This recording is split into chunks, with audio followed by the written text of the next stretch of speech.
Okay, so I've been asked to make a video of how I'm turning this laptop display into an external monitor. Coming in mid-project here. Um, Took an old laptop that was pretty much garbage and not being used for anything.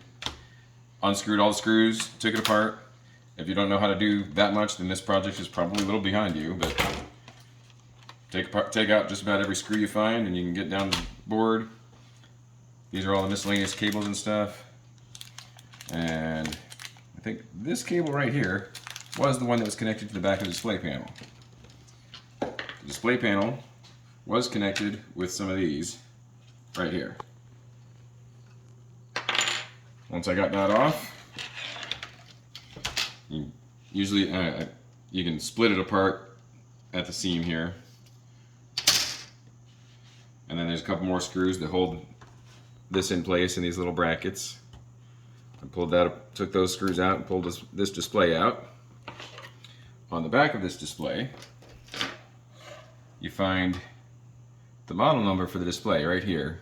This one is LP156WH4.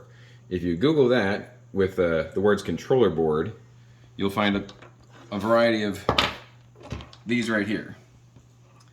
This is the controller board that you can use to then be able to connect an HDMI input and a power. There's a second piece that I'm not needing that gives you basically buttons as if you had a front panel on a monitor that's your menu buttons, but since there's only one input and no other controls, I didn't need it, so I unplugged it. I'm not including that here. So that just plugs in right on the back of the board here in the same place the old one came out of. I put a little piece of packing tape just to hold that down in place. The old one had a piece of tape on it too. And then, because of the way we're going to mount ours, I took this mounting bracket off the side, reversed it, so this monitor is now going to be upside down from what it was originally in this display panel. I carved a little groove right over here, using a little file, so that I could run this out through the side here. And I also took these, where the hinges that connected it to the laptop before, they were right in here. I ended up having to grind that off on a grinding wheel because there were some pieces that you couldn't unscrew. I had to grind that off of there. And I did that so that I could take this dowel, which is just a piece of a wooden dowel rod painted black,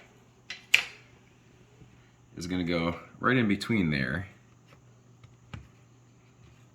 And I've got a couple of screws that are going to go in the end here. I pre-drilled a couple of holes. I'm not going to bother putting that together right at this moment. I'll just put the screws back in and mount it back together and make it solid. And then this would all snap back on. There's two little screws here. The rest of it all just snaps in place. I'm not going to actually snap it at the moment either because I'm not done messing around inside yet. But then once that's all back together, I'm going to be able to I'm going to 3D print a couple of hooks that are going to snap onto here that can be used to hang this from the back of a seat.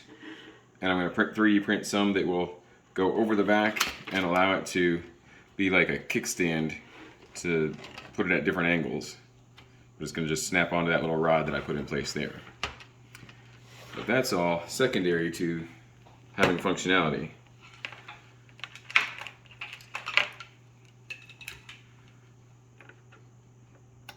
Connect the power on there. The power cord did not come with this particular controller board. Some of them probably do. This one did not, and I happen to have been lucky that in my stash of miscellaneous electronics, I happen to have had one that was already a 12 volt and 2 amp output, which is exactly what was needed. And then I have it currently, my laptop is sitting right here plugged into this HDMI cable.